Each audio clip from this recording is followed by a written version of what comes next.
নমস্কার বন্ধুরা, আজ আমি তৈরি করব মোচার ঘন্ট। সম্পূর্ণ নিরামিষভাবে তৈরি করেছি মোচার ঘন্ট। এইভাবে মোচার ঘন্ট তৈরি করলে স্বাদ অপূর্ব হয়। রেসিপি ভালো লাগলে আপনারা অবশ্যই ট্রাই করবেন। মোচার ঘন্ট তৈরি করার জন্য বাজার থেকে আজই আনা হয়েছে টাটকা মোচা। মোচাটা ছাড়িয়ে নেব।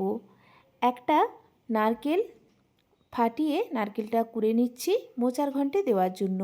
হাফ কাপ মতো গোবিন্দভোগ চাল জলে ভিজিয়ে রেখেছি, এটা বেটে নেব। পরে দেখুন মোচা কেটে নিয়ে জলে প্রায় 1.5 থেকে 2 ঘন্টা ভিজিয়ে রেখেছিলাম। এইভাবে মোচাটা কেটে নিয়ে জলে ভিজিয়ে রেখে তারপরে রান্না করলে ভালো হয়। একটা প্রেসার কুকারে পরিমাণ মতো লবণ দিয়ে মোচাটা সেদ্ধ করে নিচ্ছি। অপরদিকে মিক্সিং জারে প্রায় 1.5 চামচ মতো জিরে ও আদা কাঁচা লঙ্কা বেটে নিচ্ছি। কড়াইতে পরিমাণ মতো সর্ষের তেল দিয়ে হাতের মুঠোর 1 মুঠো পরিমাণ বাড়িতে তৈরি করা বিউলির ডালের বড়ি ভেজে প্রথমে তুলে নিয়ে ওই তেলেই 2 আধখানা করা একটা তেজপাতা, এলাচ, লবঙ্গ, দারুচিনি ও প্রায় 1 চামচ মতো গোটা জিরে ফোড়নে দিয়ে ফোড়ন থেকে সুন্দর গন্ধ বেরিয়ে এলে কেটে রাখা আলু পরিমাণ মতো লবণ দিয়ে একটু নাড়াচাড়া করে ঢাকা দিয়ে রেখেছিলাম 3 মিনিটের জন্য, গ্যাসের ফ্লেম লোতে করে দিয়ে। 3 মিনিট পর ঢাকা খুলে মিক্সিং জারে বেটে রাখা আদা, জিরে, কাঁচা লঙ্কার বাটা, পরিমাণ মতো হলুদ ও মিক্সিং জার ধোয়া একটু জল দিয়ে মশলা অনবরত নাড়াচাড়া করে কষিয়ে নিচ্ছি। একটু নাড়াচাড়া করে নিয়ে ঢাকা চাপা দিয়ে কিন্তু মশলাটা আমি কষিয়ে নেব। অপরদিকে দেখুন গোবিন্দভোগ চালটাও সেই সময়ের মধ্যে বেটে নিচ্ছি। 2 মিনিট ঢাকা দিয়ে রেখেছিলাম, ঢাকা খুলে আবারও একটু নাড়াচাড়া করে দিচ্ছি।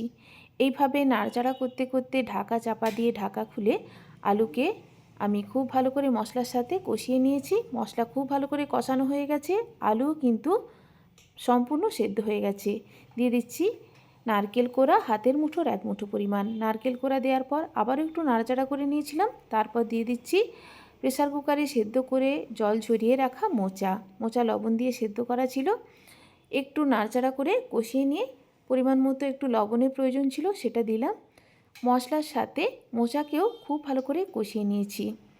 দেখুন একেবারে রেডি। মিনিট 2 আগে মোচা নামানোর দিয়ে দিচ্ছি মিক্সিং জারে বেটে রাখা গোবিন্দভোগ চালের বাটা। একেবারে স্মুথভাবে বেটে নিতে হবে।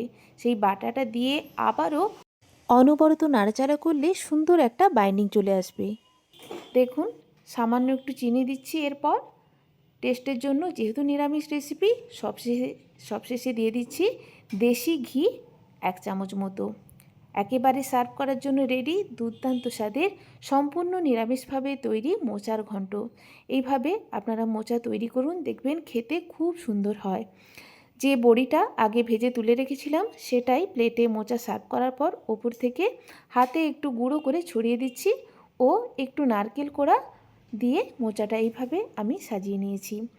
মোচার ঘন্ট তৈরি করার সময় আপনারা অবশ্যই নারকেল কোড়াটা ব্যবহার করবেন। এই নারকেল কোড়া কিন্তু মোচার ঘন্টের স্বাদকে দ্বিগুণ করে তোলে।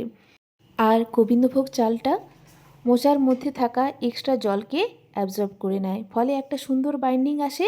মোচার ঘন্ট খেতে দুর্দান্ত হয়। ধন্যবাদ।